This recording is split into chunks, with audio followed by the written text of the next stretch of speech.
D D ടോക്സിൻ്റെ മറ്റൊരു അധ്യായത്തിലേക്ക് എല്ലാവർക്കും സ്വാഗതം. ഇന്ന് നമ്മുടെ കൂടെ ഉള്ളത് കേരളത്തിലെ ഒരു പ്രമുഖ വ്യക്തിത്വം തന്നെയാണ്.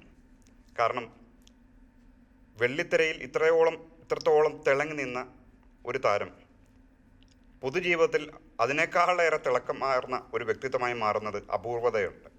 കൂടാതെ 25 വർഷക്കാലം നിയമസഭാ സാമാജികന അദ്ദേഹത്തിൻ്റെ പൊതുജീവിതം വീണ്ടും വിജയകരമായി തുടരുന്നു. അപ്പോൾ നിങ്ങൾ വ്യക്തിയെ ഊഹിച്ച് കഴിഞ്ഞു എന്ന് ഞാൻ വിശ്വസിക്കുന്നു. എന്തായാലും കഴിഞ്ഞ 2 വർഷമായി ടിക്കറ്റേതര വരുമാനം എന്ന് മാത്രമായിരിക്കാം ചിന്ത. ആനവണ്ടികളുടെ ചിന്തയും ഒക്കെയായി നിരന്തരം നമ്മളുമായി സംവദിച്ചുകൊണ്ടിരിക്കുന്ന ഗതാഗത വകുപ്പ് മന്ത്രി ശ്രീ ഗണേഷ് കുമാർ സർ. സ്വാഗതം സർ. സർ, നമുക്ക് കുറച്ച് ആനവണ്ടി വിശേഷം, കുറച്ച് ട്രാൻസ്പോർട്ട്, കുറച്ച് രാഷ്ട്രീയം, കുറച്ച് സിനിമ എന്ന രീതിയിൽ നമുക്ക് സംസാരിക്കുമെന്ന് തോന്നുന്നു. എന്ത് വേണമെങ്കിലും ചോദിക്കാം. KSRTCയിൽ തന്നെ തുടങ്ങാമെന്ന് കരുതുന്നു. കാരണം ഞാനിത് നന്നാക്കിയിട്ടേ അടങ്ങൂ എന്ന വാശിക്കുള്ളതുപോലെയാണ് പലപ്പോഴും സംസാരിക്കാറുള്ളത്. ഇത്തരം വൈകാരിക ബന്ധം ഒരു പക്ഷേ അച്ഛനിൽ നിന്ന് കിട്ടിയതാണോ ഈ വകുപ്പിലേക്ക്, അതോ എന്താണ് ആ ഒരു പാഷൻ, KSRTC എന്നുള്ളൊരു പാഷൻ?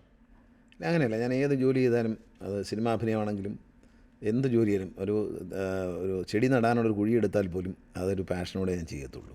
അത് ക്ലീനിങ് ആയാലും ശരി, ഞാൻ എൻ്റെ ജീവിതത്തിൽ ഏത് ജോലിയും ഞാൻ വളരെ ഇഷ്ടത്തോടെ എൻ്റെ പൂർണ്ണ മനസ്സോടെയും ആത്മാർത്ഥതയോടെ ചെയ്യത്തുള്ളൂ. അതുകൊണ്ടാണ് KSRTCയിൽ ഇപ്പോൾ ഞാൻ വനം വകുപ്പ് മന്ത്രിയായിരുന്നിട്ടുണ്ട്, സിനിമയുടെ മന്ത്രിയായിരുന്നിട്ടുണ്ട്.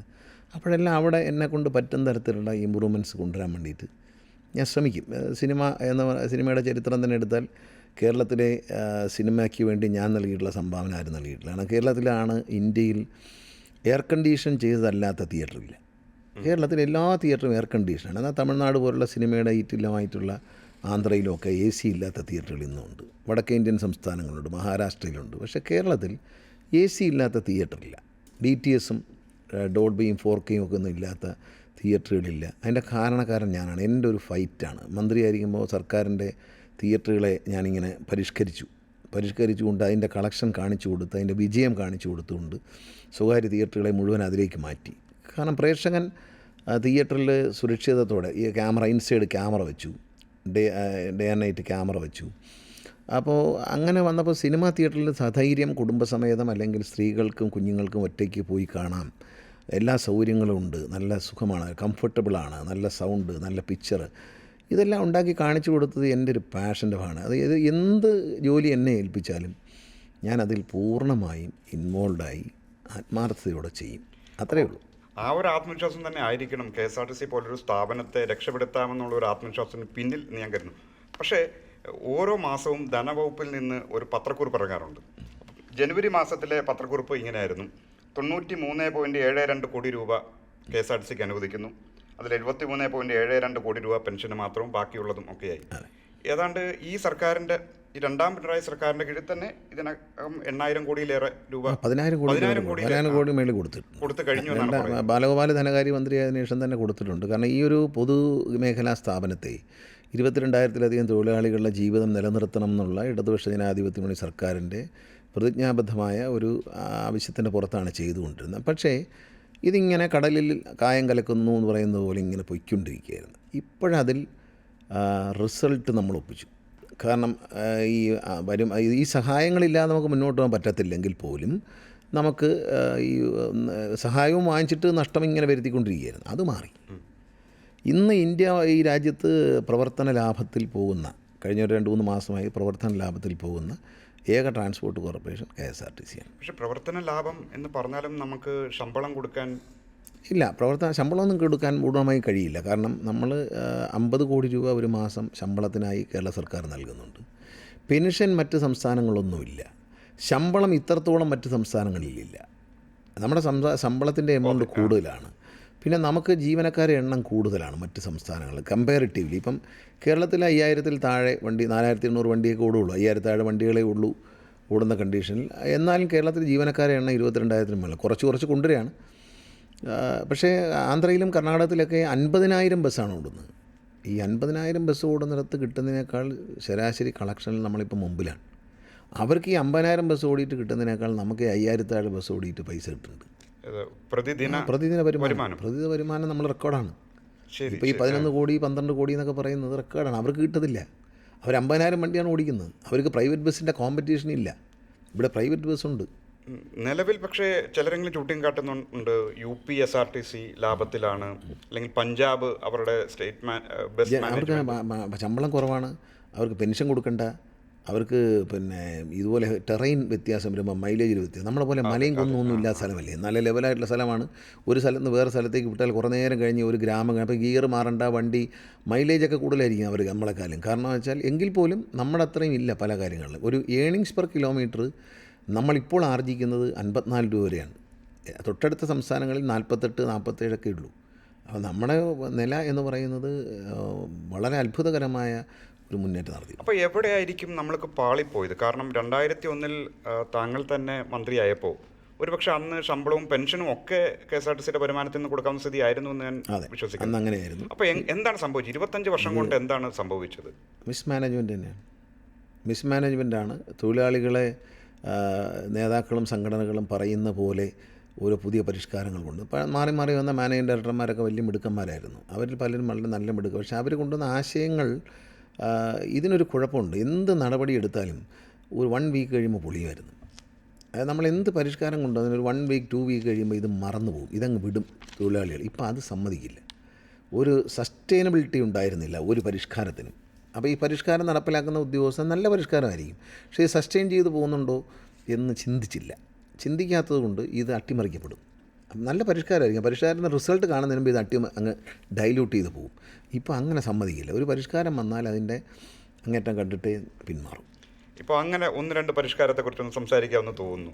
കാരണം താങ്കൾ ഒരു വിഷനോടുകൂടി കണ്ട CMD ഒക്കെ നേതൃത്വത്തോടുകൂടി ഇംപ്ലിമെൻ്റ് ചെയ്ത ഒന്ന് ഒരു പക്ഷേ റെസിസ്റ്റൻസ് ഇല്ലാതെ ഈ പരിഷ്കാരങ്ങളൊന്നും നടപ്പിലാവത്തില്ല എന്ന് ഞാൻ വിശ്വസിക്കുന്നു. അപ്പോൾ എന്ത് ട്രിക്കാണ് ഒരു ഓർഗനൈസേഷൻ ഉള്ളത് അത്തരം പരിഷ്കാരങ്ങളിലേക്ക്? എന്തുകൊണ്ടോ ഞാൻ കടന്നു വന്നപ്പോൾ തന്നെ സാധാരണക്കാരുടെ ഇടയിൽ ഇയാൾ എന്തെങ്കിലും ചെയ്യും, ഇയാൾ നമുക്ക് ശമ്പളം തരും, ഇയാൾ എങ്ങനെയെങ്കിലും ഒപ്പിക്കും എന്നൊരു ചിന്ത, പ്രത്യേകിച്ച് വനിതാ ജീവനക്കാരിലും മറ്റ് ജീവനക്കാരിലും ഒക്കെ എന്തെങ്കിലും ഒരു ഇയാൾ എന്തെങ്കിലും ഒരു മാർഗ്ഗം ഇത് കണ്ടെത്തുമെന്നൊരു ചിന്ത അവരിൽ ഉണ്ടായി എന്നാണ് എനിക്ക് തോന്നുന്നത്. അതുകൊണ്ട് ട്രേഡ് യൂണിയനിൽ നിന്നൊന്നും അങ്ങനെ റെസിസ്റ്റൻസ് ഒന്നും ഉണ്ടായില്ല. വെറുതെ ചില പ്രസ്താവനയൊക്കെ ചിലർ കൊടുക്കും, അത് പൊളിറ്റിക്കലാണ്. കാരണം LDFനെതിരെ കൊടുക്കുന്ന ചില പ്രസ്താവനകളാണ്. പക്ഷേ അതൊന്നും ഞാൻ വകവച്ചില്ല. എന്നെ സംബന്ധിച്ച് ഞാൻ കൊണ്ടുവന്ന പരിഷ്കാരങ്ങൾ, ഇപ്പോൾ ഒരു ഉദാഹരണത്തിന് ഡ്രൈവിംഗ് സ്കൂൾ തുടങ്ങാൻ തീരുമാനിച്ചു. കേരളത്തിൽ ഞാൻ വന്നപ്പോൾ തന്നെ ഡ്രൈവിംഗ് കർശനമാക്കി, അപകടം കുറയ്ക്കുക എന്നുള്ള ലക്ഷ്യത്തോടെയാണ്. അപ്പോൾ അത് കർശനമാക്കിയ ഉടനെ അവർ സമരം തുടങ്ങിയപ്പോൾ എനിക്കൊരു രസത്തിനൊരു തമാശയ്ക്ക് തോന്നി, എന്നാൽ പിന്നെ KSRTCക്ക് ഒരു ഡ്രൈവിംഗ് സ്കൂൾ തുടങ്ങിയാലോ എന്നൊരു ദിവസം ഒരു ഉൾവിളി വന്നു. അപ്പോൾ ഞാൻ KSRTCയുടെ CMD ശ്രീ പ്രമോദ് ശങ്കറിനോട് പറഞ്ഞു, നമുക്കൊരു ഡ്രൈവിംഗ് സ്കൂൾ തുടങ്ങിയാലോ എന്ന് ചോദിച്ചു. പ്രമോദ് ശരി സാർ തുടങ്ങാമെന്ന് പറഞ്ഞു. പക്ഷേ അദ്ദേഹത്തിൻ്റെ ഒരു മിടുക്കുകൊണ്ട് ഒരു 2 ദിവസം കഴിഞ്ഞപ്പോൾ എനിക്കൊരു സ്കീം കൊണ്ടു തന്നു. ഒരു 10 ഡ്രൈവിംഗ് സ്കൂൾ തുടങ്ങാനാണ്. സ്ഥലം ഇഷ്ടം പോലെ കിടപ്പുണ്ടല്ലോ. അപ്പോൾ 10 കാറ് വാങ്ങിക്കണം. അപ്പോൾ പൈസ, അപ്പോൾ ഞാൻ പെട്ടെന്ന് റോഡ് സേഫ്റ്റി അതോറിറ്റിയെ ചിന്തിച്ചു. എൻ്റെ തന്നെ വകുപ്പാണ്. അപ്പോൾ അവിടെ റോഡ് സേഫ്റ്റി ആണല്ലോ ലക്ഷ്യം. റോഡ് സേഫ്റ്റി എന്ന് പറയുമ്പോൾ നല്ലൊരു ലൈസൻസ് എന്ന് പറയുന്ന റോഡ് സേഫ്റ്റിയുടെ ഏറ്റവും പ്രധാനപ്പെട്ട കാര്യമാണ്. അപ്പോൾ ഞാൻ പറഞ്ഞു അവിടുന്ന് പൈസ തരാമെന്ന് പറഞ്ഞു. അങ്ങനെ ആദ്യത്തെ വണ്ടികൾ നമ്മൾ വാങ്ങിച്ചു, KSRTC വാങ്ങിച്ചു, പിന്നെ ബാക്കിയുള്ള റോഡ് സേഫ്റ്റിന്ന് കൊടുത്തു. ഇന്ന് 2,88,00,000 രൂപയോളം കഴിഞ്ഞ 2 ആഴ്ച മുമ്പത്തെ കണക്കനുസരിച്ച് ഈ ഡ്രൈവിംഗ് സ്കൂൾ ലാഭത്തിലാണ്. 21 ഡ്രൈവിംഗ് സ്കൂളുണ്ട്. ഇനി അത് 31 ആകണം. എല്ലാ MLAമാരും ഡ്രൈവിംഗ് സ്കൂളിന് വേണ്ടി ഡിമാൻഡ് ചെയ്യുകയാണ്. ഇപ്പോൾ ഇരിഞ്ഞാലക്കുട തുടങ്ങുന്നു. സ്ഥലമുള്ള എല്ലാ സ്ഥലത്തും നമ്മൾ ഡ്രൈവിംഗ് MLAമാരെ ഫണ്ടും കൂടി ഉപയോഗിച്ചുകൊണ്ട് നല്ല ക്ലാസ് റൂമൊക്കെ ഉണ്ടാക്കി AC ഒക്കെ ചെയ്ത് നല്ല സ്റ്റൈലായിട്ട് ഡ്രൈവിംഗ് സ്കൂളുകൾ ഇപ്പം ഉടൻ തന്നെ 10 ഡ്രൈവിംഗ് സ്കൂളുകൂടെ തുടങ്ങും. തിരുവല്ല, കാഞ്ഞിരപ്പള്ളി, ഇരിഞ്ഞാലക്കുട, ഇങ്ങനെ MLAമാർ ആവശ്യപ്പെട്ട 10 എണ്ണം കൂടി തുടങ്ങും. അപ്പോൾ 31 ഡ്രൈവിംഗ് സ്കൂളാവുകയാണ്.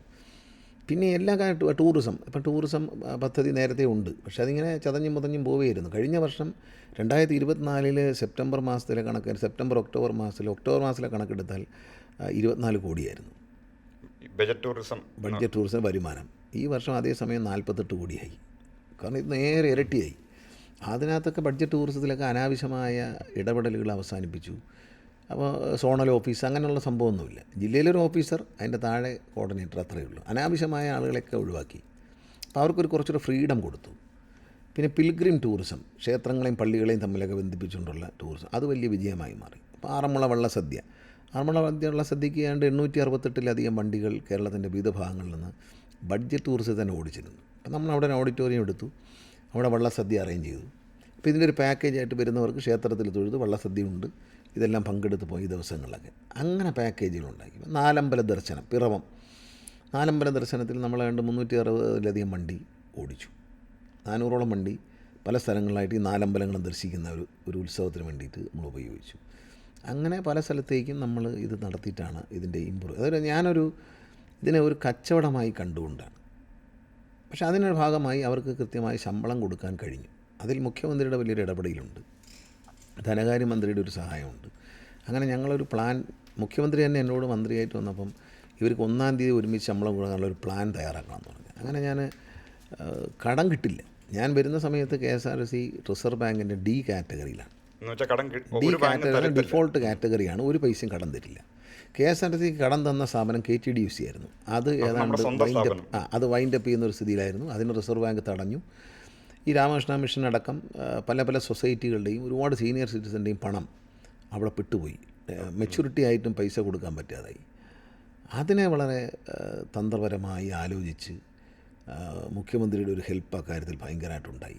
എന്നോട് ഐഡിയ പറയാൻ പറഞ്ഞു. ഞാൻ ഐഡിയ പറഞ്ഞു. ആ ഐഡിയ അദ്ദേഹം സ്വീകരിച്ചിട്ട് അദ്ദേഹം അതിൻ്റെ കൂടെ നിന്ന് എന്നെ സഹായിച്ചു.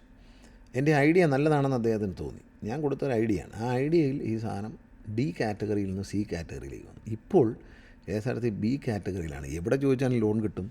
നമ്മൾ റിസർവ് ബാങ്കിൻ്റെ കണ്ണിൽ ഏറ്റവും നല്ല പേയ്മെൻറ്റ് മാസ്റ്ററാണ് ഇപ്പോൾ KSRTC. അപ്പോൾ നേരിട്ടല്ല, KTDUC ലൈവായി. KTDUC കംപ്ലീറ്റ് ചെയ്ത് അങ്ങ് ഒഴിവാക്കി.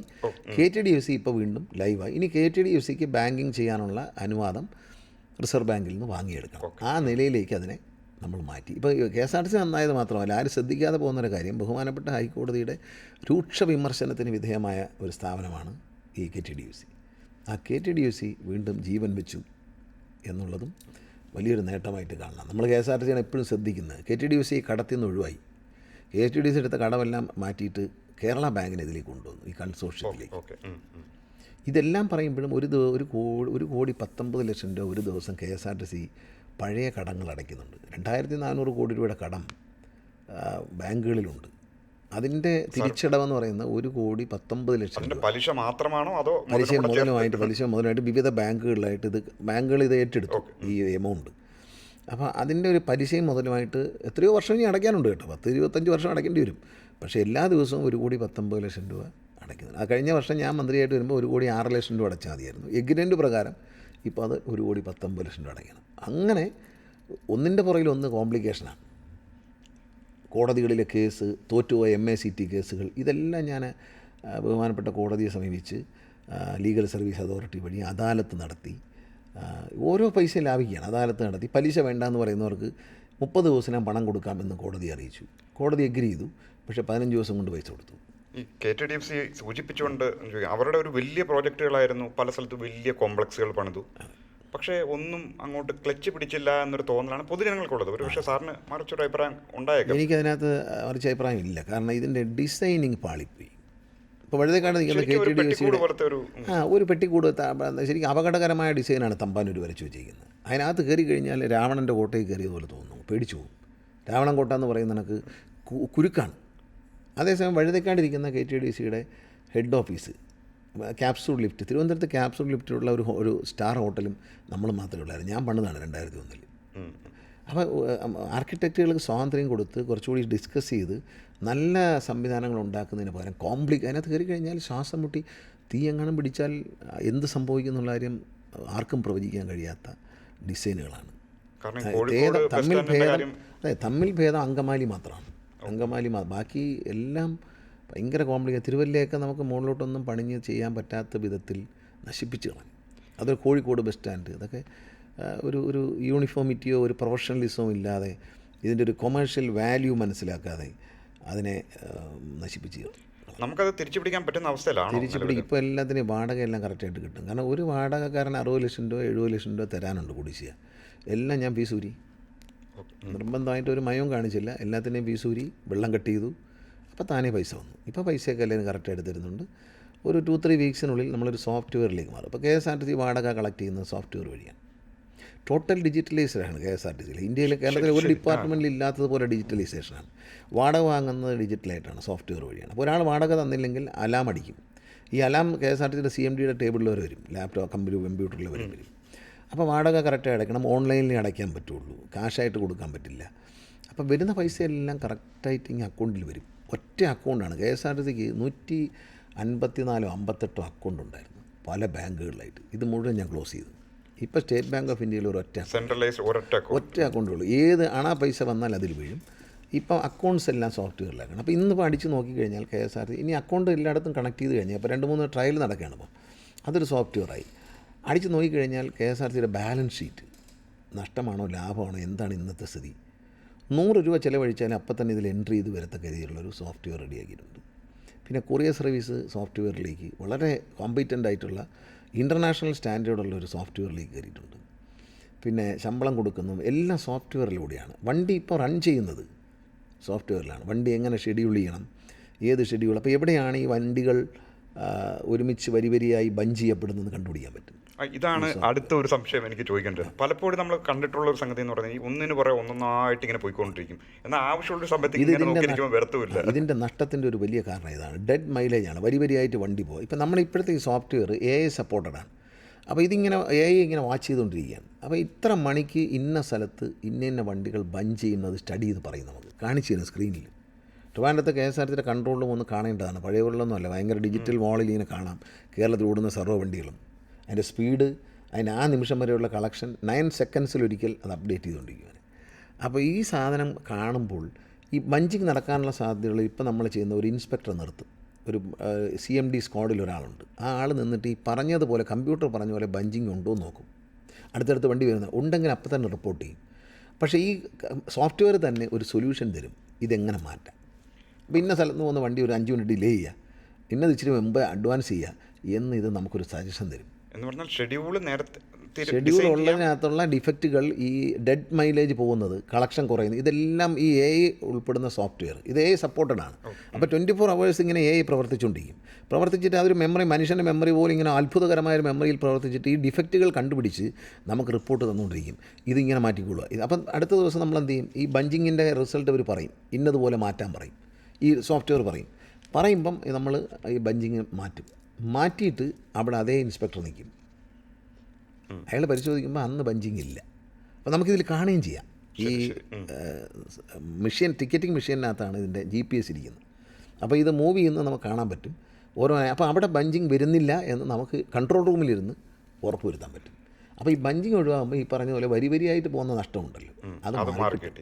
പിന്നെ ഉച്ച സമയത്ത് അത് സജസ്റ്റ് ചെയ്യും. ഉച്ച സമയത്ത് 1 മണി മുതൽ 3 മണി വരെ കളക്ഷനില്ല. അപ്പോൾ വണ്ടി അപ്പോൾ പോയ വഴിക്ക് അവിടെ കിടന്നാൽ മതി, ആ സ്റ്റേഷനിൽ കിടക്കുക, തിരിച്ചു വരണ്ട എന്നുള്ളതാണ്. 3 മണി കഴിയുമ്പം സ്കൂളൊക്കെ വിടുന്ന സമയത്ത് നല്ല കളക്ഷൻ വരും, ആൾ വരും. ആ സമയത്ത് ഇവനെ അവിടെ, ആ സമയം വരെ ഡ്രൈവറും കണ്ടക്ടറും റെസ്റ്റ് എടുത്തോട്ടെ എന്നാണ് ഞാൻ പറയുന്നത്. പക്ഷേ ഞാനപ്പോൾ അവിടെ ഒരു സംശയം ചോദിച്ചു, നമുക്ക് പ്രൈവറ്റ് ബസ്സുകളും ഉണ്ട്, പക്ഷേ അവർക്ക് ഈ സ്വാതന്ത്ര്യം ഉണ്ടോ? അവർ ഒതുക്കിയിടുന്നുണ്ട്. അവർ കളക്ഷനില്ലാത്ത ആരറിയുന്ന, അവർ ഒതുക്കിയിട്ടിരിക്കുകയല്ലേ. അവർ രാത്രി 7 മണി ഞാൻ ഓടും, 6:30 മണി കഴിയുമ്പോൾ അവർ ഒതുക്കും. അവർ നടപടി എടുത്തു. എന്താണ് എടുത്തപ്പോൾ എല്ലാവരും കൂടെ ഓടാൻ വയ്യ രാത്രി. ഇപ്പം ഉദാഹരണത്തിന് തിരുവനന്തപുരത്ത് തന്നെ ഉണ്ട്. തിരുവനന്തപുരത്ത് അല്ലെങ്കിൽ വയനാട്ടിൽ പോയാൽ പുൽപ്പള്ളിക്ക് വണ്ടി ഓടില്ല. 5-6 വണ്ടിക്ക് രാത്രി 10 മണി വരെ പെർമിറ്റ് ഉണ്ട്, പോവില്ല.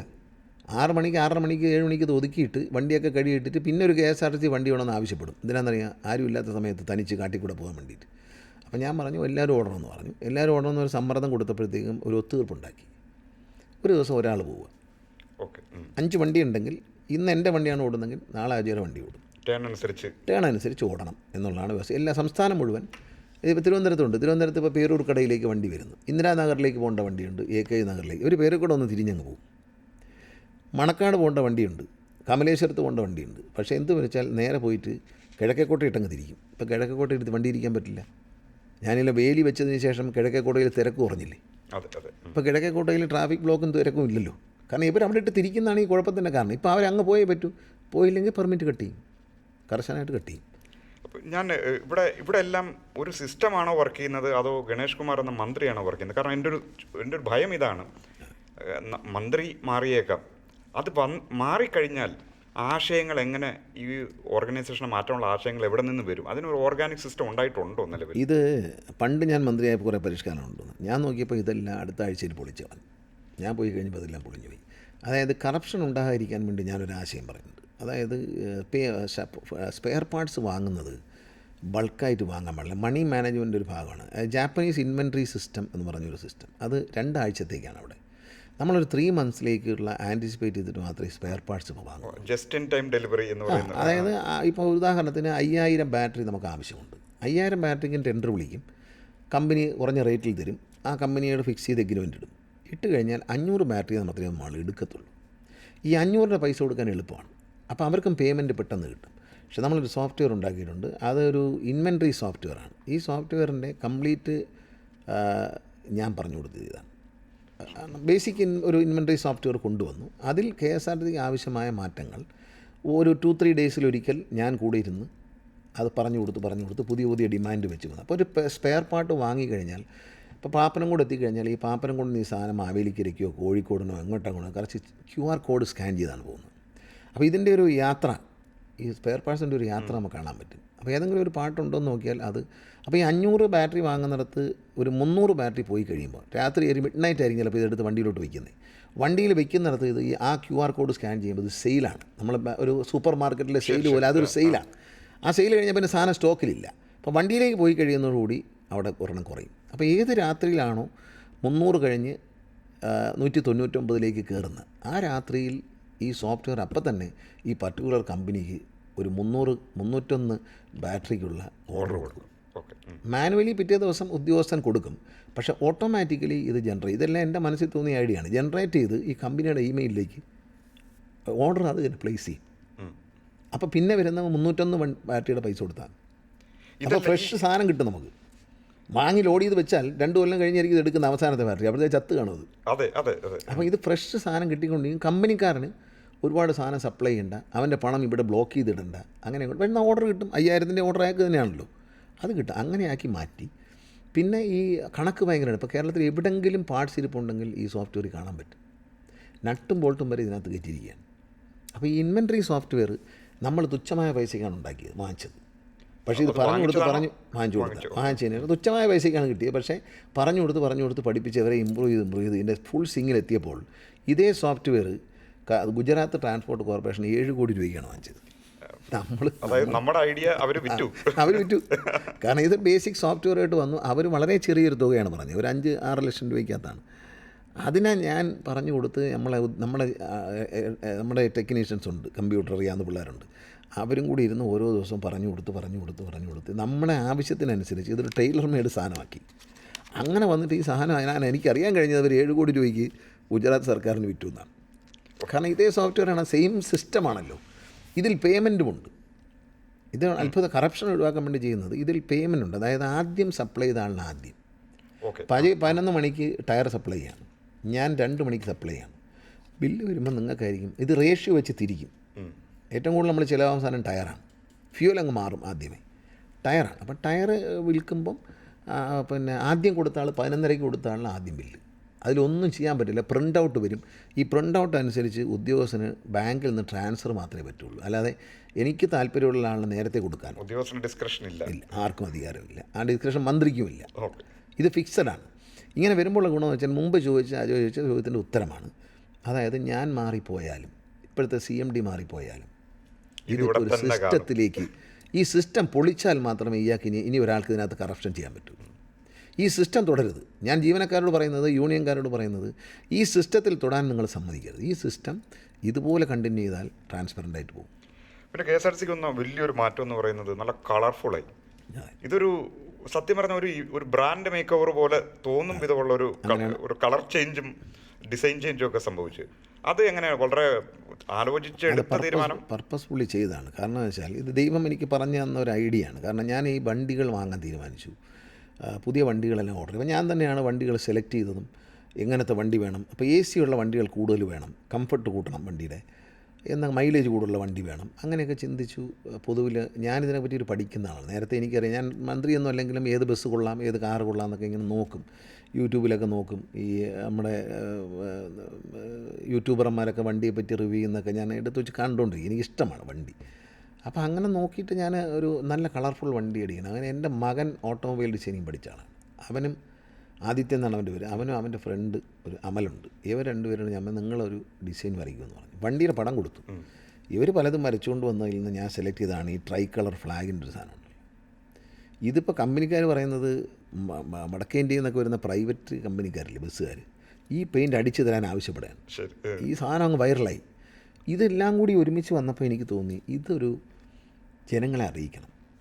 ഒരു ഈ ബ്രാൻഡിങ് എന്ന് പറയില്ല, അതുപോലെ ഒരു സംഭവത്തിന് വേണ്ടി ഇരിക്കുമ്പോഴാണ് ഞാൻ വോൾവോ ബസ് വരുന്ന ദിവസം തലേ ദിവസം ലാലേട്ടൻ സ്ഥലത്തുണ്ടായിരുന്നു. അപ്പം ഞാൻ മഞ്ചേട്ടാ ഒന്ന് വണ്ടിയിലൊന്ന് കയറി ഒരു സഹായിക്കണമെന്ന്. അതിനെന്താ മോനെ വരാമെന്ന് പറഞ്ഞു. ഞങ്ങളോ ഇദ്ദേഹം രാവിലെ തൊട്ട് വെയിറ്റ് ചെയ്യുക. വണ്ടി വന്നത് 2 മണിക്ക്, കഴുകി കൊണ്ടുവരണ്ടേ. അവസാനം 3:30 ആയപ്പോൾ ഇദ്ദേഹം ഇരിക്കുന്നിടത്തേക്ക് വണ്ടി കൊണ്ടുവന്ന് വണ്ടിക്കകത്ത് കയറ്റി. കാരണം വണ്ടി രാവിലെ 7 മണിക്ക് വരുന്ന വണ്ടിയാണ്, വന്നില്ല. ഉച്ചയായി 2 മണിയായി. അവസാനം വണ്ടി 1:30 ആയപ്പോൾ എത്തി, കഴുകി റെഡിയാക്കി 3:30 മുമ്പ് കൊണ്ടുവന്ന് അദ്ദേഹത്തിന് വേറെന്തോ പ്രോഗ്രാമിന് പോവുകയും വേണമായിരുന്നു. പക്ഷേ അപ്പോൾ തന്നെ കയറ്റി. അത് കഴിഞ്ഞ ഒരു 3 ദിവസം നീണ്ടു നിൽക്കുന്ന ഒരു എക്സ്പോ സംഘടിച്ചു കനകക്കുന്നിൽ. അതിൽ ഈ വണ്ടികൾ മുഴുവൻ എക്സിബിറ്റ് ചെയ്തു. വേറെയും വണ്ടികൾ വന്നു, വേറെ സ്റ്റോൾ വന്നു. ഇത് KSRTC അവർ KSRTC ജീവനക്കാരെ ഗാനമേള, കലാപരിപാടി, മറ്റ് ഗാനമേളകൾ, പരിപാടി ഇതൊക്കെ വെച്ചിട്ട് ഒരു ഓണാഘോഷം പോലെ ഒരു 3 ദിവസം ഈ സാധനത്തെ കൊഴിപ്പിച്ചു. ഇത് സാധാരണക്കാർക്ക് വരാനും ഈ വണ്ടികളെല്ലാം കയറി കാണാനും പുതിയ വണ്ടിയുടെ മെക്കാനിസം മനസ്സിലാക്കാനും അതിൻ്റെ ഭംഗി കാണാനും ഒക്കെ അവസരം കിട്ടി. സംഗതി എൻ്റെ മനസ്സ് പോലെ കളർഫുള്ളാക്കി. എൻ്റെ ഉടുപ്പൊക്കെ കണ്ടിട്ടില്ല, ഞാൻ എപ്പോഴും കളർഫുൾ ഡ്രസ്സ് ഇടുന്ന ആളാണ്. അപ്പോൾ എൻ്റെ മനസ്സ് എപ്പോഴും കളർഫുള്ളാണ്. അങ്ങനെ ഇതിനൊരു കളർഫുള്ളാക്കിയിട്ട് അങ്ങ് ബ്രാൻഡ്. ഈ എക്സ്പോ വലിയ ഗുണം ചെയ്തിട്ടുണ്ട്. ഈ എക്സ്പോയുടെ റിസൾട്ടാണ് മോഹൻലാലിനെ പോലെ ഒരു വലിയ മഹാനടൻ ഇതിവിടെ വന്നു. ഇതൊക്കെയാണ് പെട്ടെന്നുണ്ടായ ഒരു ബൂം. അതാണ് ഓണത്തിന് വലിയ കളക്ഷനിലേക്ക്, ആദ്യത്തെ റെക്കോർഡ് കളക്ഷനിലേക്ക് കയറുന്നത്. അന്നാണോ ഗുഡ്വിൽ അംബാസഡറായി അദ്ദേഹം? അതിപ്പോഴാണ്. അദ്ദേഹത്തിനോട് ഞാൻ ഈ അടുത്ത സമയത്ത് ഞാനും അദ്ദേഹമായിട്ട് തുടക്കം എന്ന അദ്ദേഹത്തിൻ്റെ മകൾ അഭിനയിക്കുന്ന പടത്തിൽ ഒരുമിച്ച് അഭിനയിച്ചു. അപ്പോൾ ഞാൻ അദ്ദേഹത്തോട് കാഷ്വലി ചോദിച്ചു, ചേട്ടാ ഇങ്ങനെ ഒന്ന് ഞങ്ങളുടെ ബ്രാൻഡ് അംബാസഡറായിട്ട് വരും. അപ്പോൾ അദ്ദേഹം പറഞ്ഞു പൈസയുടെ അല്ല, ഗുഡ്വിൽ അംബാസഡർ മതി, കാരണം മറ്റത് പൈസ വാങ്ങിക്കൊണ്ട് പോകുന്ന പരിപാടിയാണ്. റെഡി മോനെ ഞാൻ ചെയ്യാമെന്ന്. ആ നിമിഷം തന്നെ അദ്ദേഹം പറഞ്ഞു ചെയ്യാമെന്ന് പറഞ്ഞു. അങ്ങനെ അദ്ദേഹം കുറച്ച് ആഡ് ചെയ്യുന്നുണ്ട് KSRTCക്ക് വേണ്ടിയിട്ട്. അത് അദ്ദേഹം ചെയ്യുന്ന പ്രിയദർശനാണ് ഡയറക്റ്റ് ചെയ്യുന്നത്.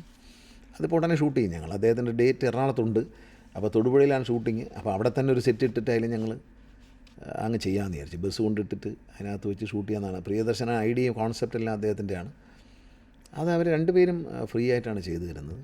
നമുക്ക് വലിയൊരു സന്തോഷം. അത് എന്നോടത്തുള്ളൊരു വ്യക്തിപരമായ ബന്ധം. ഇനി ഒരു പക്ഷേ ബസ്സിൻ്റെ മേക്ക് ഓവറുകളെ കുറിച്ച് പറയുമ്പോൾ ഒരു ബസ്സുണ്ട്, നമ്മുടെ ട്രാൻസ്പെറൻറ്റ് ഒരു ബസ്സിൽ മൂന്നാറിലൊക്കെ ഉള്ളത്.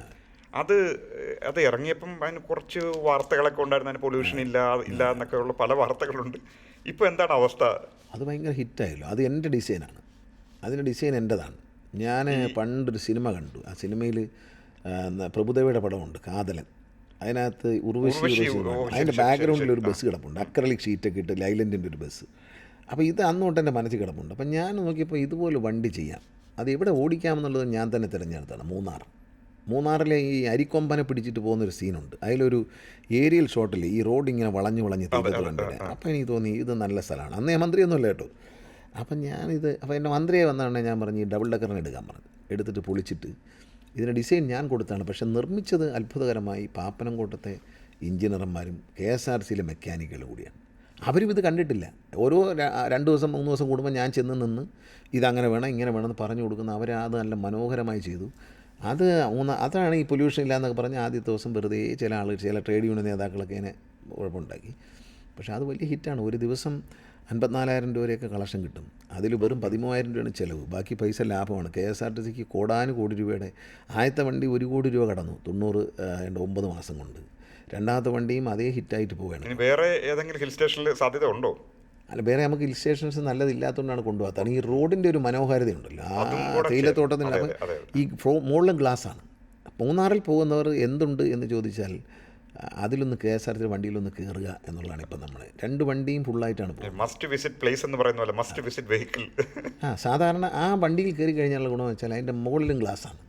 അപ്പം മഴ പെയ്യുമ്പോഴും നല്ല രസമായിരിക്കും, മഞ്ഞ് വരുമ്പോഴും നല്ല രസം. പിന്നെ നമുക്കുള്ള ഓൾ സീസൺ ടൂറിസമാണ് നമ്മുടേത്. ഇപ്പം മൂന്നാറിൽ മഴ പെയ്ത് കഴിഞ്ഞാൽ പലർക്കും പുറത്തിറങ്ങാൻ പറ്റത്തില്ല. പക്ഷേ ഇതിനകത്ത് കയറിയാൽ മഴ ഏറ്റവും മനോഹരമായിരിക്കും. കാരണം ഈ കണ്ണാടിയുടെ മേളിൽ ഈ വണ്ടിയുടെ പുറത്തൊരു മഴത്തുള്ളികൾ ഇങ്ങനെ ഇറങ്ങുന്ന ഒരു കലാകാരൻ്റെ മനസ്സാണ്. അങ്ങനെ വന്നൊരു ഐഡിയ ആണ്.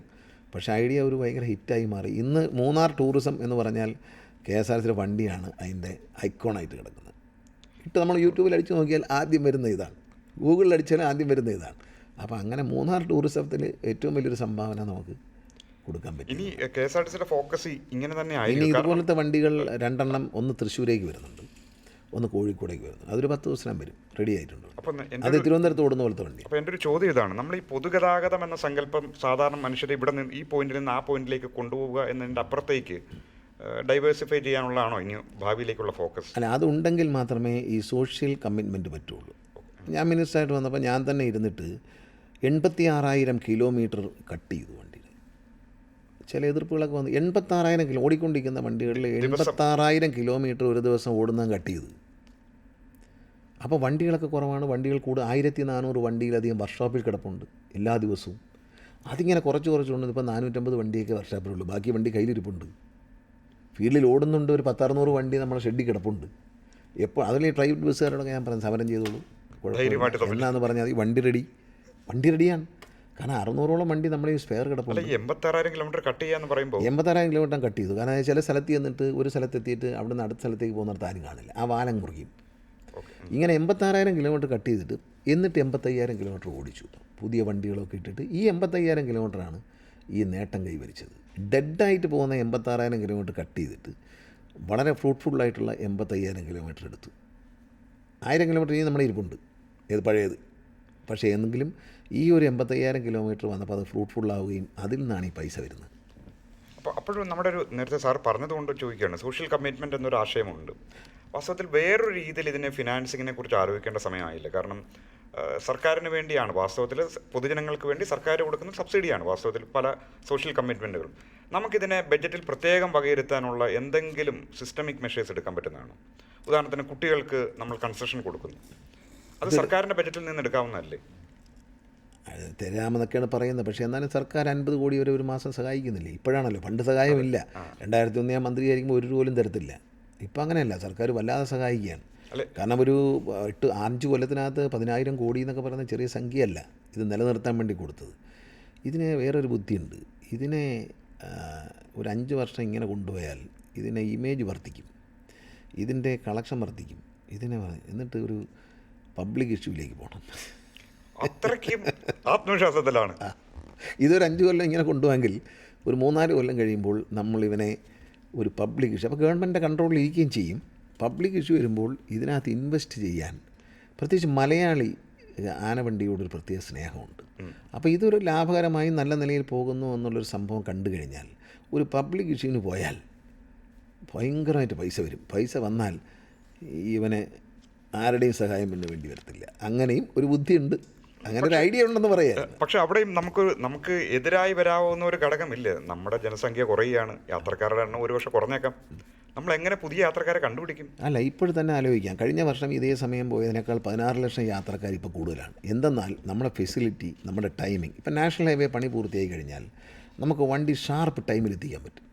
8:30 വണ്ടി എത്തുമെന്ന് പറഞ്ഞാൽ 8:30 വണ്ടി. ഇപ്പോൾ ഈ നാഷണൽ ഹൈവേ പണിയുന്നുണ്ടുള്ള ട്രാഫിക് കുരുക്കിൽ കുടുങ്ങിയിട്ടാണ് വണ്ടി ഡിലേ ആവുന്നത്. വണ്ടി ഡ്രൈവർമാർ കറക്റ്റായിട്ട് ഓടിച്ചു പോകുന്നേ. പിന്നെ കംഫർട്ട് കൂട്ടുകയാണ്. ഇന്ന് ഒരു ചിക്കിങ് എന്ന കമ്പനിയായിട്ട് ഞാൻ ഒരു എഗ്രിമെൻറ്റിലെത്തി ഒരു പുതിയ പരിപാടി ആരംഭിച്ചു. 5 ബസ്സുകളിൽ ഫുഡ് എവിടെ നിന്ന് വേണം ഓർഡർ ചെയ്യാം, അവർ കൊടുക്കും. പിന്നെ അവരുടെ ഔട്ട്ലെറ്റിൽ കൊണ്ടു നിർത്തിയിട്ട് അവിടുന്ന് ഭക്ഷണം കഴിക്കാം, അവിടുത്തെ ടോയ്ലറ്റ് ഉപയോഗിക്കാം. എല്ലാ യാത്രക്കാർക്കും അവരുടെ എല്ലാ സാധനത്തിലും 25% കൺസെഷനാണ്. ശരി. ഇത് ഓൺലൈനിൽ ബുക്ക് ചെയ്യാം. 1 അവർ മുമ്പേ പറയണം. അപ്പോൾ നമ്മൾ കൊട്ടാരക്കര എത്തുന്നു, അതിനൊരു 1 അവർ മുമ്പേ നമ്മൾ ഇത് കയറി, നമ്മൾ അതിനകത്തൊരു എല്ലാ സീറ്റിലും ഒരു QR കോഡുണ്ട്. അത് സ്കാൻ ചെയ്ത് കഴിഞ്ഞാൽ നേരെ അവരുടെ സൈറ്റിൽ പോകും. അവിടുന്ന് മെസ്സേജ് വരും വാട്സാപ്പിൽ.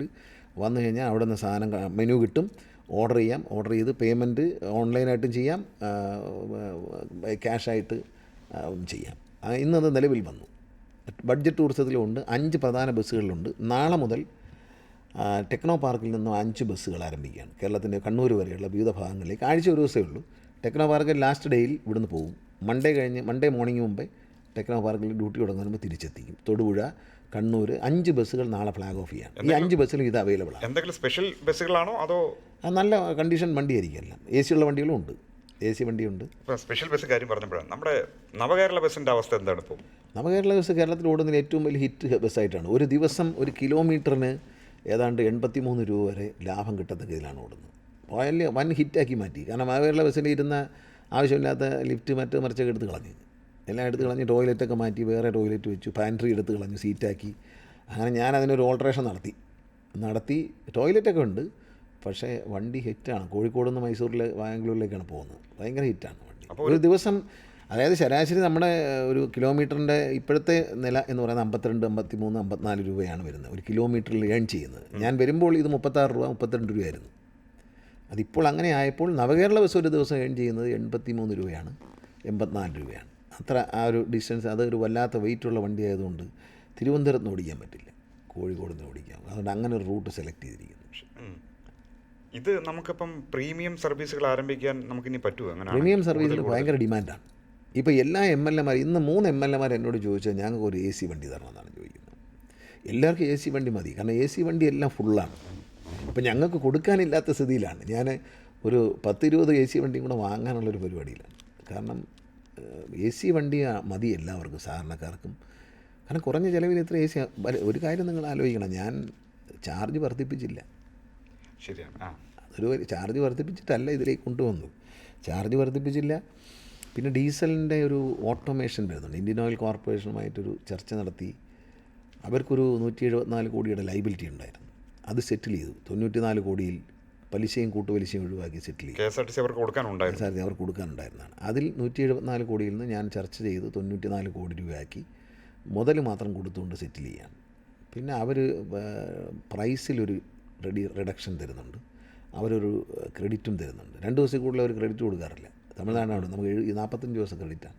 അപ്പോൾ അത് വരുന്നതോടെ അവരുടെ ഒരു CSR ഫണ്ട് ഉപയോഗിച്ചുകൊണ്ട് നമ്മൾ കിഴക്കേക്കോട്ടയിൽ ഒരു ആശുപത്രി സ്ഥാപിക്കുന്നുണ്ട്.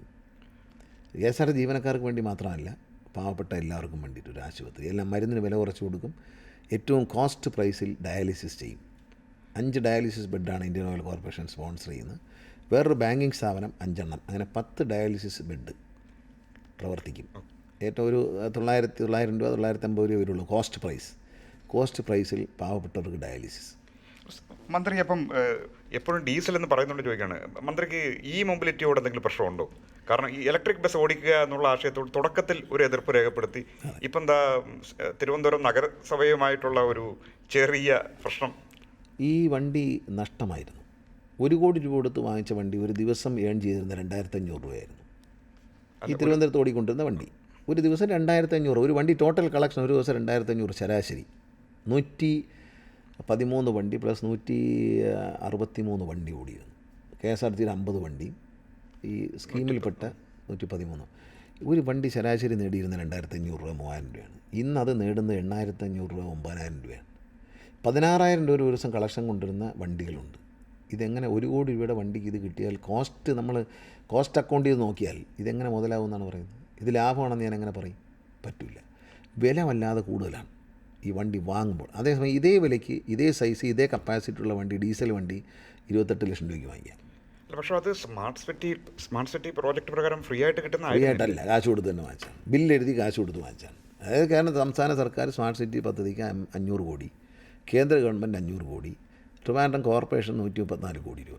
ഇത് ഈ കാൽക്കുലേഷൻ വെച്ച് നോക്കുമ്പോൾ മേജർ ഷെയർ ആരുടെയാണ്? സംസ്ഥാന സർക്കാരിൻ്റെയാണ്.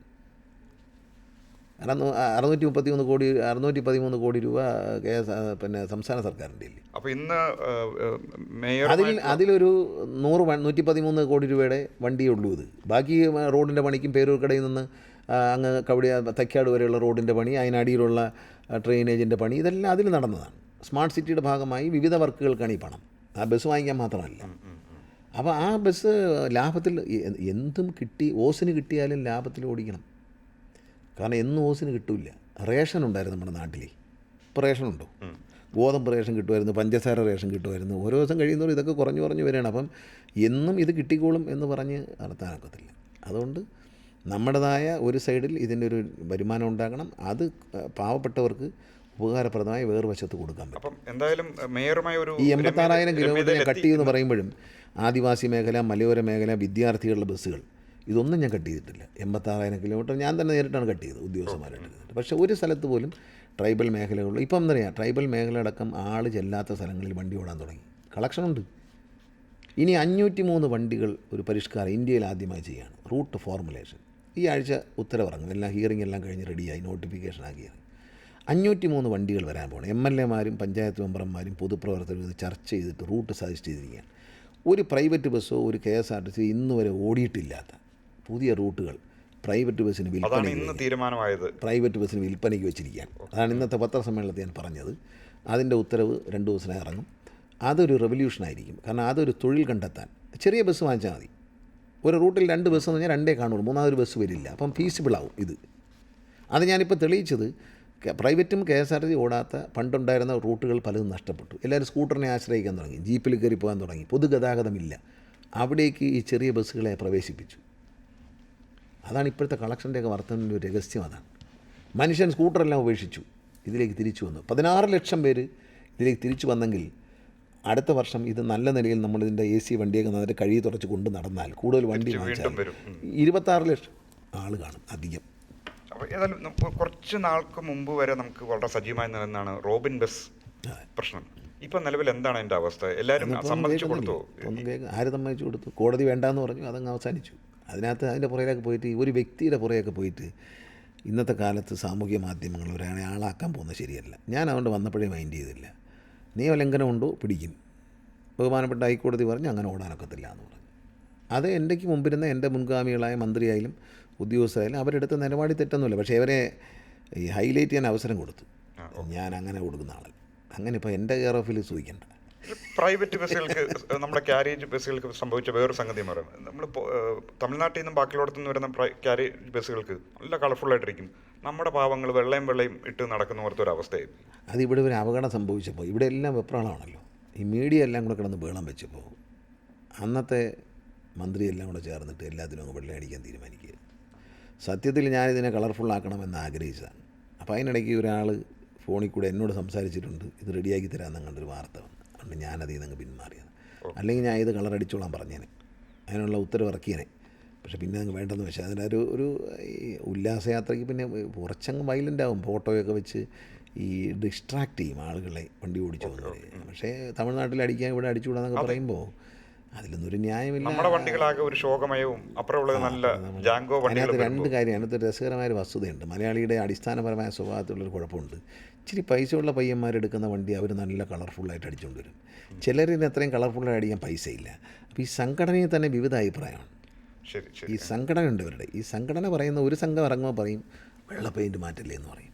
വേറൊരു സംഘം വന്നിട്ട് പറയും കളറടിക്കാൻ സമ്മതിക്കുന്നത്. അപ്പം കളറടിക്കാൻ പൈസയില്ലാത്തവർ അപ്പോൾ നോക്കിയപ്പോൾ എല്ലായിടത്തും യൂണിഫോം ആക്കി കൊടുത്തു.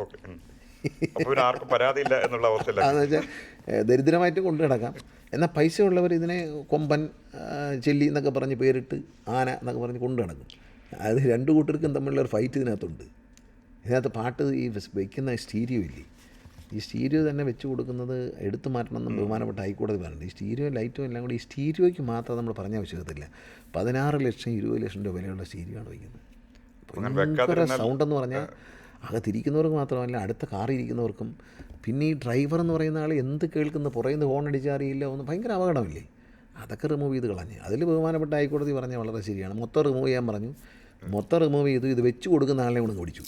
നമുക്കതെല്ലാം ഗതാഗതത്തിൽ നിന്ന് ചാടി ഒന്ന് രാഷ്ട്രീയത്തിൽ ഇറങ്ങാം. കാരണം 1-2 ചോദ്യങ്ങൾ ചോദിക്കാതെ പോകാൻ നിവൃത്തിയില്ല.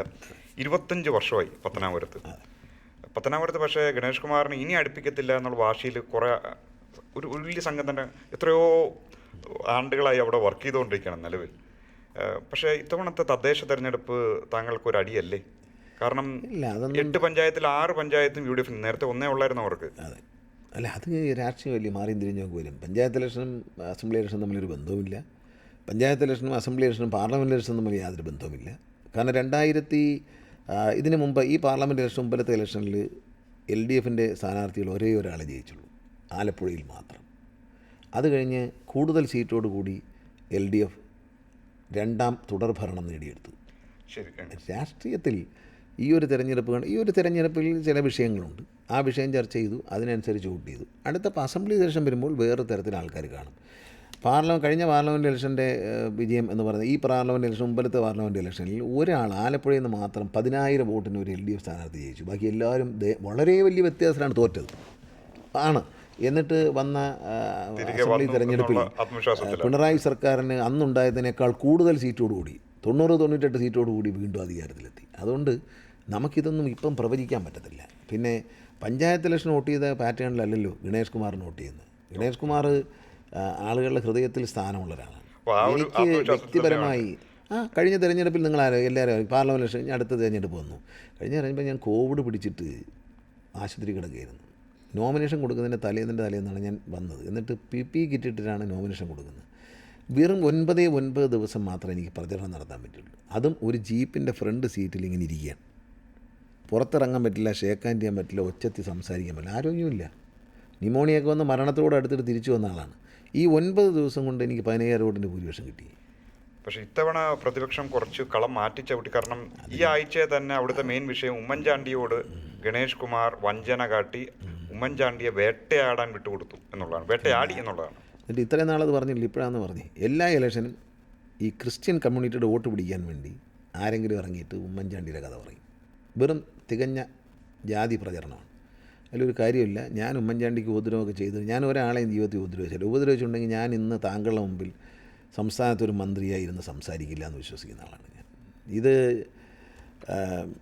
കഴിഞ്ഞ ഇലക്ഷനും പറഞ്ഞു, അതിൻ്റെ മുമ്പത്തെ ഇലക്ഷനും പറഞ്ഞു. ഇലക്ഷൻ എത്ര കഴിഞ്ഞു? അതൊക്കെ ഈ ഇലക്ഷൻ വരുന്നതിന് മുമ്പ് ഇതുപോലെ എന്തെങ്കിലും ആളുകളെ ഇറക്കും. ഇറങ്ങിയവരെ കുറിച്ചൊന്നും ഞാൻ പറയുന്നില്ല. അത് ഈ ദൂരദർശൻ പോലൊരു ചാനലിൽ അത് പറഞ്ഞാൽ ശരിയാകത്തില്ല. അതുകൊണ്ട് അതിന് ആ മറുപടി പറയുന്നില്ല. അത് ഞാൻ വേറെ സ്ഥലത്ത് പറഞ്ഞോളാം. ഇനി എന്തെങ്കിലും പറഞ്ഞുകൊണ്ട് വരട്ടെ, അപ്പോൾ എൻ്റെ മറുപടി കേൾക്കാം. അതിൽ പിന്നെ ഓടിയാൽ മുഴുക്കത്തില്ല. അതുകൊണ്ട് അത്രയും എനിക്ക് പറയാനുള്ളൂ. ഓടിയാൽ മുഴുക്കത്തില്ല. എൻ്റെ മറുപടി വേറെയുണ്ട്, അത് ഓടിയാൽ മുഴുക്കത്തില്ല.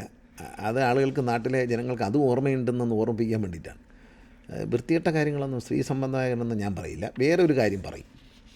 ഇനി വന്നാൽ ഇനി വന്നാൽ സ്ത്രീ അങ്ങനെയുള്ള കാര്യം എനിക്ക് ഇഷ്ടമല്ല. ഞാൻ അത് പറയുന്നത് ഇഷ്ടമല്ല. എന്നും എൻ്റെ ആദ്യത്തെ ഇലക്ഷൻ തൊട്ട് എന്നെപ്പറ്റി എന്തെല്ലാം വൃത്തിയിട്ട കഥകളാണ് പ്രചരിപ്പിച്ചത്. ഞാൻ ജയിച്ചില്ലേ? എനിക്കതിലൊന്നും പത്തനാപുരത്തുകാരുടെ കാര്യത്തിൽ എനിക്ക് യാതൊരു വിശ്വാസക്കുറവുമില്ല. അവരെൻ്റെ കൂടെ നിൽക്കും. എന്നോട് അവർക്ക് സ്നേഹമാണ്. പത്തനാപുരത്ത് ഇന്ന് കാണുന്നതെല്ലാം, പത്തനാപുരത്ത് ഇന്ന് കാണുന്നതെല്ലാം ഞാൻ കൊണ്ടുവന്നതാണ്. MLA എന്ന് പറയും. 25 വർഷം കൊണ്ട് എൻ്റെ കഠിനാധ്വാനമാണ്. ആ നാട്ടിലെ ജനങ്ങൾ ആഗ്രഹിച്ചതെല്ലാം കൊണ്ടുകൊടുക്കാൻ എനിക്ക് പറ്റിയിട്ടുള്ളത് എൻ്റെ ഭാഗ്യമാണ്. പിന്നെ ഇതൊക്കെ കൊടുത്തിട്ടും യവനെ വേണ്ടാന്ന് തോന്നിയാൽ പിന്നെ പോട്ട്. അപ്പോൾ നമുക്ക് വീണ്ടും ഒരുപക്ഷെ രാഷ്ട്രീയത്തിൻ്റെ മരിക്കുന്നവരെ MLA ആയിരിക്കാന്ന് ആർക്കും ഉറപ്പൊന്നും കൊടുത്തിട്ടില്ലല്ലോ. അപ്പോഴും നമുക്ക് രാഷ്ട്രീയ പാർട്ടി എന്നാൽ കേരള കോൺഗ്രസ് ബി ഉണ്ട്. കേരള കോൺഗ്രസ് ബിയുടെ ഭാവി എന്താണ്? കാരണം അതൊരു ബാക്കിയുള്ള കേരള കോൺഗ്രസ്സുകാർക്കും ഇതേ പ്രശ്നങ്ങളുണ്ട് ഞാൻ പറയാണ്. പക്ഷെ അവർക്കൊരു കുടുംബ തുടർച്ചയുടെ പശ്ചാത്തലത്തിൽ എൻ്റെ മക്കളാരും ഇതിനകത്ത് വരുന്നുമില്ല. ഞാനിത് എൻ്റെ പാർട്ടിയിൽ 2ാം നിര ലീഡർഷിപ്പൊക്കെ ഞാൻ ഡെവലപ്പ് ചെയ്യുന്നുണ്ട്. അവർ നോക്കിക്കോളും, കുഴപ്പമൊന്നുമില്ല. ഞാനോടും ഇത് അവസാനിക്കില്ല. അത് ഞാൻ അതിനുള്ള ഒരു രാഷ്ട്രീയ പാർട്ടി എന്ന നിലയിൽ എല്ലാ സംവിധാനങ്ങളും എൻ്റെ പാർട്ടിയിൽ മാത്രമാണ്, ഒരുപക്ഷെ ഇന്ത്യയിൽ തന്നെ ഓരോ അംഗങ്ങളെയും എടുക്കുമ്പോൾ അവരുടെ ഒരു അപേക്ഷ വാങ്ങിയെടുക്കുകയും, മറ്റത് ഈ മുട്ടിൽ ഇങ്ങോട്ട് വെച്ചിട്ട് 25 പൈസ ഒരു മെമ്പർഷിപ്പ് കയറി, അങ്ങനെയല്ല. ഞങ്ങളൊരു അപേക്ഷ, ഫോട്ടോ പതിച്ചൊരു അപേക്ഷ ഇങ്ങോട്ട് വാങ്ങിക്കും, ആധാർ നമ്പർ വരെ വെച്ചിട്ട്. എന്നിട്ട് അതിനടുത്ത് അങ്ങോട്ടാണ് നമ്മൾ മെമ്പർഷിപ്പ് കൊടുക്കുന്നത്. കൊടുത്തു കഴിഞ്ഞാൽ ഇത് മുഴുവൻ കമ്പ്യൂട്ടറിൽ അടിച്ച് കയറ്റും. എത്ര വാർഡിൽ എത്ര ആളുണ്ട്, അവരെ ഫോൺ നമ്പർ എന്താണ്, ഇതെല്ലാം ഞങ്ങളുടെ കയ്യിൽ കമ്പ്യൂട്ടർ ഡേറ്റ ഉണ്ട്. ഇന്ത്യയിലെ തെരഞ്ഞെടുപ്പ് കമ്മീഷൻ്റെ കീഴിലുള്ള ഏതെങ്കിലും ഒരു പാർട്ടിയിൽ ഇത്ര കൃത്യതയോടുകൂടി മെമ്പർമാരുടെ ഡീറ്റെയിൽസ് എന്നോടിപ്പോൾ ചോദിക്കണം, ഇന്ന സ്ഥലത്ത് എത്ര മെമ്പർ ഉണ്ടെന്ന് ചോദിച്ചാൽ ഞങ്ങൾക്ക് അടുത്ത 2 സെക്കൻഡിൽ പ്രിൻ്റ് ഔട്ട് ചെയ്യാൻ പറ്റും. ആ നിലയിലാണ് കേരള കോൺഗ്രസിനെ ഇപ്പോൾ ഞങ്ങൾ. അവിടെയും കംപ്ലീറ്റ് കമ്പ്യൂട്ടറൈസേഷനാണ്. കള്ളം പറയേണ്ട കാര്യമില്ല. പലരും പറയത്തില്ലേ, പണ്ടൊക്കെ പറയാം അച്ഛനും മോനും മാത്രമുള്ളൊരു പാർട്ടി. അങ്ങനെയല്ല. ഞങ്ങൾക്ക് എത്ര മെമ്പർ ഈ സംസ്ഥാനത്തുണ്ടെന്ന് കൃത്യമായി ആര് ചോദിച്ചാലും പ്രിൻ്റ് ഔട്ട് എടുത്ത്, പേരും അഡ്രസ്സും വെച്ച് പ്രിൻ്റ് ഔട്ട് എടുത്ത് കൊടുക്കാൻ പറ്റും. സാറ് സിനിമയിൽ നിന്നുള്ള ഒരു പെട്ടെന്നുള്ളൊരു ചാട്ടം പോലാണ് 2001 പെട്ടെന്ന് തോന്നിയത്. അപ്പോൾ അതുകൊണ്ട് നമുക്ക് പതുക്കെ സിനിമയിലേക്കൊന്ന് കയറാമെന്ന് വെച്ചു. കാരണം 85-ലാണ് സാറിൻ്റെ ആദ്യത്തെ സിനിമ വരുന്നത്. പക്ഷെ ആ ബേബി എന്ന കഥാപാത്രം വാസ്തവത്തിൽ ഇത്രയധികം എന്നുവെച്ചാൽ നമ്മൾ കണ്ടു കഴിഞ്ഞാൽ ഭയത്തോടു കൂടി അല്ലാതെ ആ മനുഷ്യൻ്റെ ഓരോ നീക്കവും ഇനി മുന്നോട്ട് അയാൾ എന്ത് ചെയ്യും എന്നറിയാൻ മേലാത്ത ഒരു ആകാംക്ഷയിലായിട്ട് ഇരിക്കുക. എന്ന് വെച്ചാൽ അത്രയും പേടിച്ചാണ് ഇരിക്കുക. ഇന്ന് ആ സിനിമ ഏറ്റവും വലിയ ട്രെൻഡായി മാറിയിട്ടുണ്ട്. അന്ന് കാണാത്തവർ, ഇന്നത്തെ ഒരു ജനറേഷനിലെ ആളുകൾ വളരെ ഫിലിം മേക്കേഴ്സും വളരെ KG ജോർജിൻ്റെ ആ സിനിമ കാലത്തിനപ്പുറം ഇന്ന് ഏറ്റവും പ്രസക്തമായി കാണുന്നു എന്നുള്ളത് ഏറ്റവും വലിയൊരു സംഭവമാണ്. പക്ഷെ അതിൽ തന്നെ ഒരു നെഗറ്റീവ് ഷെയ്ഡിട്ട് തുടങ്ങിയത് കാരണം താങ്കൾ ഇമേജിനെ അത് ബാധിച്ചില്ലേ എന്നുള്ളതാണ്. കാരണം അതിനുശേഷം ചെയ്യുന്ന എല്ലാ സിനിമകളും ഒരു തെമ്മാടി, ധൂർത്തപുത്രൻ, മുടിയനായ പുത്രൻ. അതെന്തറിയാം, ഈ ആളുകൾ ധരിച്ചേക്കുന്ന ഞാൻ ഈ ബേബിയായിട്ടൊക്കെ അഭിനയിച്ച് വില്ലനായിട്ടൊക്കെ വന്ന് ഇങ്ങനെയൊക്കെ ഇരിക്കുന്ന കണ്ടിട്ട് നല്ല വെള്ളമടിയും നല്ല കഞ്ചാവടിയാന്നൊക്കെ ആൾക്കാർ ധരിച്ചിട്ടുണ്ട്. പക്ഷേ ഞാൻ മദ്യപിക്കുന്ന ആളല്ല എന്ന് എനിക്ക് മാത്രമേ അറിയാം. ഞാൻ പറയില്ല ആരോടും. അങ്ങനെ പലർക്കും വിശ്വാസമില്ല.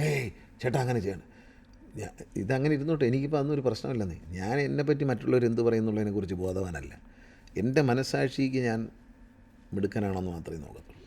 അപ്പോൾ ആദ്യത്തെ ഒരു ട്രാൻസിഷൻ ക്യാരക്ടർ ഏതായിരുന്നു? നമ്മുടെ മണിച്ചിത്രത്താഴായിരുന്നു ഒരു ഒരു ശകലം ലൈറ്റ് ആദ്യമായിട്ട് പിടിക്കാമെന്ന് വിചാരിക്കും. കോമഡിയിലേക്ക് കൊണ്ടുവരുന്നത് പാശിക്കയുടെ മണിച്ചിത്രത്താഴാണ്. ഒരു കോമഡി വേഷം എന്നെ കൊണ്ട് ചെയ്യിക്കാമെന്ന് അദ്ദേഹത്തിന് മാത്രമാണ് തോന്നിയത്. അങ്ങനെ വന്നു, ദാസപ്പനായി. പിന്നെ പ്രിയദർശൻ്റെ പടങ്ങളിൽ ഞാൻ മുത്തശ്ശി കഥയിലൊക്കെ ഒരു പോസിറ്റീവ് ലെവലിലേക്ക് വന്നു. പിന്നെ ചെപ്പെന്ന പടത്തിൽ ഭയങ്കര വില്ലനായിരുന്നു. പിന്നെ ശ്രീകുമാരൻ തമ്പി സാറിൻ്റെ പടത്തിലൊക്കെ പാവം പയ്യൻ എന്നുള്ളൊരു റോളൊക്കെ വന്നു. പിന്നീട് ഞാനൊരു ശരിക്ക് പറഞ്ഞാൽ എന്താ പറയുക, ഈ വില്ലനായിട്ടങ്ങ് അഭിനയിക്കണമായിരുന്നു. അഭിനയിച്ച് നീ ഇതിനേക്കാളൊക്കെ ഉഗ്രൻ റോളുകളും ഇതിനേക്കാളും. കാരണം ഈ നായകൻ കഴിഞ്ഞാൽ അതെ വില്ലനേ റോളുള്ളൂ. വേറെ നായികയ്ക്കും റോളില്ല. ഇന്നത്തെ സിനിമയിൽ നായികയ്ക്കും റോളില്ല, അച്ഛനും റോളില്ല, അമ്മയ്ക്കും റോളില്ല. പക്ഷേ വില്ലനാണെങ്കിൽ നമുക്ക് പിടിച്ചു നിൽക്കാമായിരുന്നു. ഞാൻ ഇടയ്ക്ക് വെച്ച് ഈ ഇമേജിൻ്റെ ഒരു പ്രശ്നമൊക്കെ വന്നപ്പോഴത്തേക്കും വേണ്ട, ഈ വില്ലൻ്റെ വേഷം വേണ്ട, ഇല്ലാത്ത കഥകൾ പ്രചരിപ്പിക്കുന്നുണ്ട്, വില്ലൻ്റെ വേഷം വേണ്ട, ആളെ വെറുപ്പിക്കണ്ടെന്ന് പറഞ്ഞ് ക്യാരക്ടർ റോളിലേക്ക് രാഷ്ട്രീയത്തിൽ പോകാൻ വേണ്ടിയിട്ടല്ല ഞാൻ അങ്ങനെ ഒരു തീരുമാനമെടുത്ത് ക്യാരക്ടർ റോളുകൾ മതി. അങ്ങനെ വന്നപ്പോൾ പടം കുറഞ്ഞു. പക്ഷേ വില്ലനായിട്ട് നിന്ന് അടിച്ചും പിടിച്ചും കൂടെ നിന്ന് മത്സരിച്ച് അഭിനയിക്കാൻ വില്ലന് മാത്രമേ ചാൻസ് ഉള്ളൂ. അതുകൊണ്ട് വില്ലൻ മതിയായിരുന്നു. ഇപ്പം ഞാൻ ഒരു ചെറിയ വില്ലൻ റോളാണ് ഈ തുടക്കം എന്ന പടത്തിൽ അഭിനയിക്കുന്നത്. പക്ഷേ ഹ്യൂമറസ് ആണ് സാധനം, പക്ഷേ വില്ലൻ ക്യാരക്ടറാണ്. ഒരു ചെറിയ എന്നോട് ഡയറക്ടർ ചോദിച്ചു, വളരെ പോസിറ്റീവായിട്ടൊരു ക്യാരക്ടറുണ്ട്.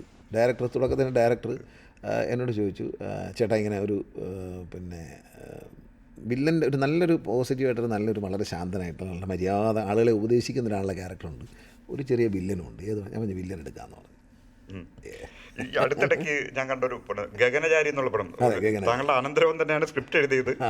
അപ്പോൾ അതിൽ മേജർ വിക്ടർ വാസുദേവൻ വളരെ രസകരമായ ഒരു കഥാപാത്രം, നല്ലൊരു ക്യാരക്ടറായിരുന്നു അത്. കാരണം ആ ക്യാരക്ടർ പറഞ്ഞപ്പോൾ തന്നെ എനിക്ക് ഇഷ്ടപ്പെട്ടു. ആ പടം 3 ക്യാരക്ടേഴ്സ് 4 പേരല്ലേ ഉള്ളൂ, ഞങ്ങൾ 3 ഹണ്ടർ. അതെ, വളരെ രസകരമായ ഒരു നല്ല ഡയറക്ടറായിരുന്നു. അദ്ദേഹത്തിൻ്റെ ഞാൻ സാജൻ ബേക്കറി എന്ന പടത്തിൽ അഭിനയിച്ചിട്ടുണ്ട്, അരുൺ ചന്തുവിൻ്റെ. ആ പടത്തിൽ ഒരു ഈ ചെറുപ്പക്കാരനൊരു കാലിബർ ഉണ്ടെന്ന് എനിക്ക് തോന്നിയുകൊണ്ടാണ് ഞാൻ ഇപ്പം അരുൺ ചന്തുവിൻ്റെ തന്നെ വല എന്നൊരു പടത്തിൽ ഞാൻ അഭിനയിക്കുന്നുണ്ട്. അപ്പോൾ ഈ സിനിമ ഇപ്പം മന്ത്രി എന്ന നിലയ്ക്ക് ഈ വരുമാനക്കണക്കിൻ്റെ തലയിലുണ്ട്, അതിൻ്റെ കൂട്ടത്തിൽ സിനിമയും കൂടെ ഇനി മുന്നോട്ട് കൊണ്ടുപോകാൻ പറ്റുന്ന അവസ്ഥയുണ്ടോ? അല്ല, എന്ത് കണക്കുണ്ടെങ്കിലും എനിക്കൊരു പ്രത്യേകമായ ഒരു അനുഗ്രഹം ദൈവം തന്നിട്ടുണ്ട്. കാരണം എന്താ പറയുക, ഇവരുടെ നിന്ന് വേറെ സ്ഥലത്തേക്ക് സ്വിച്ച് ഓഫ് ചെയ്യാൻ പറ്റും എനിക്ക്. ഇപ്പോൾ നമ്മൾ വൈദ്യുതി ജനറേറ്റർ ചെയ്യുന്ന മെയിനിലോട്ട് സ്വിച്ച് ഓഫ് ചെയ്യില്ല, അതുപോലെ അഭിനയിക്കാൻ പോകുമ്പം 11 അങ്ങ് അണയ്ക്കും. ഈ രാഷ്ട്രീയവും ഇതൊക്കെ അങ്ങ് അഭിനയിക്കും. എന്നിട്ട് അവിടെ അഭിനയിച്ച് കഴിയുമ്പോൾ അതിനിടയിൽ കൂടെ ആവശ്യമില്ലാത്തൊന്നും ചിന്തിക്കില്ല. അവിടെ അഭിനയിച്ച് കഴിയുമ്പോൾ അത് ഓഫ് ചെയ്തിട്ട് രാവിലെ രാഷ്ട്രീയത്തിന് ഇറങ്ങും. അതാണ് എൻ്റെ സിനിമ കൊണ്ട് രാഷ്ട്രീയത്തിൽ ഗുണമുണ്ടായിട്ടുണ്ടോ? അതോ? ഉണ്ട്, തീർച്ചയായിട്ടും ഉണ്ടായിട്ടുണ്ട്. കാരണം എന്നെ ആ ഒരു സിനിമ നടന്ന നിലയിൽ സ്നേഹത്തോട് തന്നെയാണ് ജനങ്ങൾ കാണുന്നത്. ആദ്യത്തെ തെരഞ്ഞെടുപ്പ് ജയിക്കുമ്പോഴൊക്കെ ഞാൻ ഈ അഭിനയിച്ച സീരിയലുകൾ എനിക്ക് വലിയ ഗുണം ചെയ്യുന്നുണ്ട്. എനിക്കെതിരെ വലിയ നെഗറ്റീവ് പബ്ലിസിറ്റികൾ വരുമ്പോഴും സ്നേഹത്തോടെ അമ്മമാരും സഹോദരിമാരും ഒക്കെ ഒരു സ്ത്രീജനങ്ങൾ നല്ലൊരു ക്യാരക്ടർ അഭിനയിക്കുന്ന, അങ്ങനെ ആ ക്യാരക്ടറിനെ മനസ്സിൽ കണ്ടുകൊണ്ട് എന്നെ സഹായിച്ചിട്ടുണ്ട്. അപ്പോൾ ടെലിവിഷൻ പിന്നെ ടെലിവിഷൻ റോളാണ്, സിനിമാ റോളുകളെക്കാൾ ടെലിവിഷൻ റോളുകളാണ് അന്നത്തെ കാലത്ത് എന്നെ അന്ന് വന്നുകൊണ്ടിരുന്ന എൻ്റെ സീരിയലുകൾ 2-3 സീരിയൽ വരുന്നുണ്ട്. ആ സീരിയലുകളാണ് എന്നെ എല്ലാ നെഗറ്റീവ് പബ്ലിസിറ്റിയും അതിജീവിക്കാൻ സഹായിച്ചത്. പിന്നീട് ഒരു സ്റ്റേറ്റ്മെൻറ്റ് താങ്കൾ ഇടയ്ക്കിടയ്ക്ക് പറയാറുണ്ട്, ഈ സിനിമയിൽ സിനിമയിൽ ഒരു സുഹൃത്ത് ബന്ധം ഉണ്ടാവില്ല എന്ന് തറപ്പിച്ച് പറയുന്നുണ്ട്. അത് ഇപ്പോഴും അങ്ങനെ തന്നെയാണ്? അങ്ങനെ സിനിമയിലുള്ളവർ ഭയങ്കര സൗഹൃദ ബന്ധങ്ങളായിരുന്നു. പ്രിയദർശൻ എൻ്റെ നല്ല സുഹൃത്താണ്, രഞ്ജി പണിക്കർ, നല്ല സ്നേഹമാണ്. ഡെന്നിസ് ജോസഫ്, മരിച്ചുപോയ ഡെന്നിസ് ജോസഫ്, ഞാൻ നല്ല സ്നേഹബന്ധങ്ങളുണ്ട്. അവർ പ്രിയനോടൊക്കെ ഇപ്പോഴും, കഴിഞ്ഞ ദിവസം പ്രിയൻ എൻ്റെ കൂടെ ഉണ്ടായിരുന്നു, ഞങ്ങൾ ഒരുമിച്ച് വിളിക്കും എപ്പോഴും. അങ്ങനെ എന്നെ മദ്രാസിൽ കൊണ്ടുവന്നതും സ്വന്തം മുറിയിൽ കൂടെ താമസിപ്പിച്ച് വർഷങ്ങളോളം, ഏതാണ്ട് 2000 പ്രിയൻ കല്യാണം കഴിക്കുന്ന 2006 അന്ന് വരെയും ഞങ്ങൾ ഒരു മുറിയിലാണ് താമസിച്ചത് മദ്രാസിൽ. അത്ര ഒരു സ്നേഹബന്ധമുണ്ട്. പിന്നെ ഇതിനകത്ത് തന്നെ ഞാൻ സഹായിച്ച ഒരുപാട് പേരുണ്ട്. ഞാൻ സിനിമയുടെ മന്ത്രിയായിരുന്നു, അപ്പോഴൊക്കെ ഞാൻ പഴയ സ്നേഹബന്ധത്തിൻ്റെ പുറത്ത് സഹായിച്ചു. അവരാരും നന്ദി കാണിച്ചില്ല, അതെന്നെ വല്ലാതെ ദുഃഖിപ്പിച്ചു. ഞാൻ പല പദവികളിലും ഇരുത്തി സ്റ്റേറ്റുകാരൊക്കെ കൊടുത്ത ആളുകളുണ്ട്. അവരൊക്കെ പിന്നീട് എന്നെ കാണുമ്പോൾ അന്നത്തെ മന്ത്രിയെ സാറേ സാറേ സാറേ എന്ന് വിളിച്ച് പോകുന്നത് കണ്ടിട്ടുണ്ട് ഞാൻ. പിന്നീട് എന്നെ കാണുമ്പോൾ തിരിഞ്ഞു ചെന്നവരുണ്ട്. അതൊക്കെ കണ്ട് മനസ്സ് മടുത്തു പോയതുകൊണ്ട്. സ്നേഹമൊക്കെ ഉണ്ട് എന്നോട്. സ്നേഹമുള്ളപ്പോൾ ഞാൻ ലാലേട്ടനുമായിട്ട് നല്ല സ്നേഹമാണ്, ദിലീപ് എന്നോട് വളരെ സ്നേഹമുള്ള ആളാണ്. അതൊന്നും അതിലൊക്കെ ഒരുപാട് നമ്മളെ ദുഃഖിപ്പിക്കും. ഇവരുടെയൊക്കെ സ്നേഹം അത്ര സത്യസന്ധമല്ലാന്ന് തോന്നിയാലും സാധാരണക്കാരായ ജനങ്ങൾ കാണിക്കുന്ന ഒരു സ്നേഹം പലപ്പോഴും ഉണ്ടാവില്ല. ദിലീപൊക്കെ തന്നെ എന്നെ ഞാൻ ഒരുപാട് സ്നേഹിച്ചതാണ്, പക്ഷെ ഒരുപാട് വേദനിപ്പിച്ചിട്ടുണ്ട്. ഞാൻ അയാൾക്ക് വേണ്ടിയിട്ടൊക്കെ പിന്നെ ജയിലിൽ പോയി കാണുകയും ചെയ്തു. ഞാൻ ഒരുപാട് കോൺട്രവേഴ്സികളിൽ പെടുകയും അതിൻ്റെ പേരിൽ ഒരുപാട് വിഷമങ്ങൾ ഉണ്ടാവുകയും ചെയ്തിട്ടുണ്ട്. പക്ഷേ പിന്നീട് ഉള്ള സമീപനത്തിൽ എനിക്ക് സങ്കടം തോന്നിയിരുന്നു പലപ്പോഴും. സിനിമയുമായി ബന്ധപ്പെടുമ്പോൾ നമ്മൾ അവിടെ അപമാനിതനാകുന്ന തരത്തിൽ എനിക്ക് തോന്നിയിട്ടുണ്ട്. ഞാനൊരു ഘട്ടത്തിൽ ബാന്ദ്ര എന്നൊരു സിനിമ അഭിനയിച്ചു. അതിൻ്റെ സംവിധായകൻ്റെയൊക്കെ പെരുമാറ്റം കൊണ്ട് ഞാൻ ഇനി ഒരിക്കലും ഈ സിനിമ അഭിനയിക്കേണ്ടാന്ന് തീരുമാനിച്ചതാണ്. ആ സിനിമ പൊളിഞ്ഞൊക്കെ പോയി. ആ സിനിമ അഭിനയിച്ചപ്പോൾ ഇനി അഭിനയം വേണ്ടാന്ന് തീരുമാനിച്ചാണ്. പിന്നീട് ഈ ആൻ്റണി പെരുമ്പാവൂർ, ജിത്തു ജോസഫാണ് എന്നെ വീണ്ടും ഈ നേര് എന്ന സിനിമയ്ക്ക് വേണ്ടിയിട്ട്. ജിത്തു എന്നോട് കാറിൽ യാത്ര ചെയ്യുമ്പം ഞാൻ ഫോണിൽ കൂടെ എനിക്കൊരു കഥ പറഞ്ഞു ചേട്ടൻ ചെയ്യണമെന്ന് എനിക്ക് ആഗ്രഹമുണ്ടെന്ന് പറഞ്ഞു. ഞാൻ പറഞ്ഞു ജിത്തു ഞാൻ അഭിനയം നിർത്തിയിരിക്കുകയാണ്, മതിയായി എനിക്ക് എന്ന് പറഞ്ഞു. ഞാൻ ചേട്ടൻ ചെയ്യണമെന്ന് എനിക്ക് ആഗ്രഹമുണ്ട് എന്ന് നോക്കുക എന്നൊക്കെ പറഞ്ഞെടുത്ത് കഥയൊക്കെ കേട്ടപ്പോൾ ഡേറ്റ് ഒരു വിധത്തിലും പറ്റില്ലായിരുന്നു. അപ്പോൾ ലാലേട്ടൻ ആൻ്റണി പെരുമ്പാവൂരിനോട് പറഞ്ഞു ഡേറ്റ് പറ്റത്തില്ല ആൻ്റണി. അപ്പോൾ ആൻ്റണി ലാലേട്ടനോട് പറഞ്ഞു ഗണേശേട്ടൻ ഇങ്ങനെ ഡേറ്റിൻ്റെ പ്രശ്നമുണ്ട്, ഈ മാസം പറ്റത്തില്ല. അപ്പോൾ ലാലേട്ടൻ എന്തെന്ന് ചോദിച്ചാൽ അടുത്ത മാസം പറ്റത്തില്ല, ഈ മാസം പറ്റുള്ളൂ എന്നാണ്. ലാലേട്ടൻ ഒരു കന്നഡ പടം മാറ്റി വെച്ചിട്ട്, അത് ഭയങ്കര അത്ഭുതമാണ്. ഒരു കന്നഡ പടം അഭിനയിക്കരുന്നത് അടുത്ത മാസത്തേക്ക് മാറ്റിക്കൊണ്ട് നേരിനെ മുമ്പോട്ട് അഡ്വാൻസ് ചെയ്തു, ഷെഡ്യൂൾ നേരത്തെ ആക്കിയാണ് ആ പടത്തിൽ എനിക്ക് അഭിനയിക്കാൻ പറ്റും. അപ്പോൾ ഈ സിനിമയിലുണ്ട്, രാഷ്ട്രീയത്തിലുണ്ട്, ഈ കാലയളവിൽ പക്ഷേ വലിയ കോൺട്രവേഴ്സികൾ പലതും ഉണ്ടായിട്ടുണ്ട്. കോൺട്രവേഴ്സി എന്ന് പറഞ്ഞാൽ പബ്ലിക്കിൻ്റെ ഒരു വലിയ ഡിമാൻഡ് ഉണ്ടായിരുന്ന ഒരു കാലഘട്ടമാണ് ഹേമ കമ്മിറ്റി റിപ്പോർട്ട്. പക്ഷേ അവിടെ സാർ ഒരു വ്യക്തമായ ഒരു സ്റ്റാൻഡ് എടുത്തിരുന്നു. കാരണം അത് എന്തായിരുന്നു സാറിൻ്റെ? നമ്മൾ ഇടപെടേണ്ട കാര്യങ്ങളില്ല, അതൊക്കെ ഞാൻ സിനിമയിൽ അഭിനയിക്കുന്ന ആളാണ്. നിങ്ങൾക്ക് ആരോടാണോ ചോദിക്കുക, എൻ്റെ കൂടെ അഭിനയിച്ച എൻ്റെ സഹനടികളോ എൻ്റെ സഹപ്രവർത്തകരായ ഒരാളും തന്നെ എന്നെ പറ്റിയിട്ട് ഒരു മോശമായിട്ട് അഭിപ്രായം പറയും. ഞാൻ അവരോട് വളരെ സ്നേഹത്തോടെയും മാന്യതയോടെയും വരും. ഞാൻ പ്രത്യേകിച്ച് എൻ്റെ ഒരു സ്വഭാവം, എൻ്റെ അമ്മയോട് എനിക്ക് ഭയങ്കര സ്നേഹമായിരുന്നു. ഞാൻ സ്ത്രീകളോട് വളരെ ബഹുമാനത്തോടെയും ആദരവോടെയും അവരെ വളരെ കരുതലോടെയും മാത്രമേ ഇടപെടാറുള്ളൂ. അതെനിക്ക് വളരെ നിർബന്ധമുണ്ട്. കാരണം എൻ്റെ അമ്മ, അതുകൊണ്ടാണല്ലോ ഇതിലൊക്കെ നമ്മളെ പേരൊന്നും ആരും പരാമർശിക്കാത്തത്. ഭാഗ്യം കൊണ്ട് രക്ഷപ്പെട്ടതല്ല, ഞാനങ്ങനെ ചെയ്യില്ല. കാരണം എന്നെ പറ്റിയിട്ടൊരു സഹോദരനെ പോലെയോ ഒരു നല്ല സുഹൃത്തിനെ പോലുള്ള ഒരു സ്നേഹബന്ധമാണ് സിനിമയിലുള്ള മുഴുവൻ. എൻ്റെ ഒരുപാട് നടീനടന്മാർ, എൻ്റെ ആർട്ടിസ്റ്റുകൾ എൻ്റെ കൂടെ അഭിനയിക്കാറുണ്ട്. അവരെല്ലാം എൻ്റെ അടുത്തൊരു ജ്യേഷ്ഠനെ പോലുള്ള സ്നേഹവും, അവർക്ക് ഞാൻ അവരെ ഒരു ആവശ്യം വന്നാൽ സഹായിക്കുന്ന ഒരാളായിട്ട് തോന്നിയിട്ടുണ്ട്.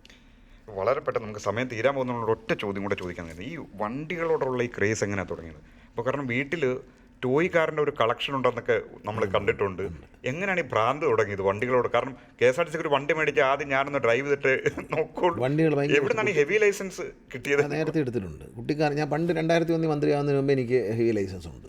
ഞാൻ കുട്ടിക്കാലത്ത് തന്നെ 18 വയസ്സിൽ ഞാൻ ലൈസൻസ് എടുത്തു. 18 വയസ്സ് തികഞ്ഞുകൊണ്ട് ലൈസൻസ് എടുത്തു. 21 വയസ്സ് 2 വർഷം കഴിഞ്ഞ് 3 വർഷം കഴിഞ്ഞപ്പോൾ ഞാൻ ഹെവി എടുത്തു. എനിക്ക് ഈ കാറുകളോട് കുട്ടിക്കാലത്തെ ഭയങ്കര ഇഷ്ടമാണ്. അച്ഛൻ എല്ലാ വർഷവും, അച്ഛന് ഇഷ്ടമായിരുന്നു, അച്ഛൻ വെളിയിൽ അങ്ങനെ പ്രകടിപ്പിക്കത്തില്ല. ഒരു വർഷം ഫിയറ്റ് കാർ വാങ്ങിച്ചാൽ അടുത്ത വർഷം അത് കൊടുത്തിട്ട് അംബാസഡർ കാർ വാങ്ങും. അങ്ങനെ അച്ഛന് കാറ് ഭയങ്കര ഇഷ്ടമായിരുന്നു. അച്ഛൻ മരിക്കുന്നവരെ അച്ഛൻ ഏറ്റവും വിലപിടിപ്പുള്ള നല്ല കാറുകൾ വാങ്ങുമായിരുന്നു അച്ഛൻ ഉപയോഗിക്കാൻ വേണ്ടി. വളരെ കുറച്ചേ ഓടിക്കത്തുള്ളൂ, എന്നാലും അച്ഛൻ വണ്ടി വാങ്ങിച്ചിടും. അപ്പോൾ അങ്ങനെ അച്ഛനൊരു ക്രേസ് ഉണ്ട്. പിന്നെ എനിക്ക് കാറുകളോട് കുട്ടിക്കാലത്തിന് ചെറിയ കാറുകൾ, കളിപ്പാട്ടമുണ്ടല്ലോ. അമ്മയൊക്കെ എവിടെയെങ്കിലും ദൂരെ പോകുമ്പോൾ അമ്മയോട് പറയും, ഡൽഹിയിലൊക്കെ അച്ഛൻ്റെ കൂടെ പോകും. അപ്പോൾ പോയിട്ട് അമ്മ ചെറിയൊരു കാറ്, എൻ്റെ ഈ ചെറിയ കളിക്കുന്ന ഇരുമ്പ് കാറുണ്ടല്ലോ, ഇതെൻ്റെ ഒരു ഭയങ്കര ഇഷ്ടമായിരുന്നു. അതൊരു 10,000-2000 കാറുകൾ എൻ്റെ കയ്യിൽ കളക്ഷൻ ഉണ്ടായിരുന്നു. കൊച്ചിലേ ഉള്ളതാണ്. അതെല്ലാം എടുത്ത് സൂക്ഷിച്ച് വയ്ക്കുമായിരുന്നു. പിന്നെ ഒരു സാധനവും ഞാൻ നശിപ്പിക്കില്ല. ഈ KSRTC കാണിക്കുന്ന ഇതേ സമീപനമാണ് എൻ്റെ ജീവിതത്തിൽ എന്തിനോടും. ഞാൻ ഒരു സാധനവും ഡാമേജ് ചെയ്യില്ല. ഞാനിട്ട് തട്ടി പൊട്ടിക്കുക, അങ്ങനെ ഞാൻ സൂക്ഷിച്ച് വയ്ക്കും, തുടച്ച് വൃത്തിയാക്കി വെച്ചേക്കും. എൻ്റെ കയ്യിൽ ഈ ഒരു 10-15 മോഡൽ മൊബൈൽ തന്നെ ആരുടെയെങ്കിലും ഇല്ലാത്ത, കേടായിപ്പോയി, വർക്കൊന്നും ചെയ്യത്തില്ല, പക്ഷേ ഞാൻ സൂക്ഷിച്ച് പൊതിഞ്ഞ് വെച്ചിട്ടുണ്ട്. കാരണം വർഷങ്ങൾക്ക് മുമ്പ് നമ്മൾ വന്ന ഈ മൊബൈലിൻ്റെ ഒരു ട്രാൻസിഷൻ, ഇതെൻ്റെ കയ്യിൽ ഇരിപ്പുണ്ട്. നമ്മൾ കണ്ടിട്ടില്ലാത്ത ചില അത്യപൂർവ മൊബൈലുകൾ എൻ്റെ, പക്ഷേ വർക്ക് ചെയ്യത്തൊന്നുമില്ല, ബാറ്ററിയൊക്കെ മോശമായി, അത് സൂക്ഷിച്ച് വെച്ചിട്ടുണ്ട്. അങ്ങനെയുള്ള കാര്യങ്ങൾ. പിന്നെ ഈ കാറ് വാങ്ങിച്ച് ഒരുപാട് പൈസ കളഞ്ഞു. പിന്നെ വിചാരിച്ച് ഇനിയിപ്പോൾ കാറൊന്നും വാങ്ങിക്കണ്ട, ടോയ് കാർ വാങ്ങിക്കാമെന്ന് വിചാരിച്ചു. അങ്ങനെ രാവിലെ ഇച്ചിരി നേരം കളിക്കും ഇതൊക്കെ വെച്ചിട്ട്. അതാണ് ജീവിതത്തിലെ ഒരു റിലാക്സേഷൻ എന്ന് പറയുന്നത്. സിനിമ കാണുക, വീട്ടിൽ തന്നെ TV-യിൽ സിനിമ കാണുക, തിയേറ്ററിൽ പോയി കാണാൻ അവസരം കിട്ടില്ല. പിന്നെ കുറേ ബുക്ക് വായിക്കും, ഒരുപാട് ബുക്ക് വായിക്കും. അതുകൊണ്ടാണ് എനിക്ക് സംസാരിക്കാൻ പറ്റുന്നത്.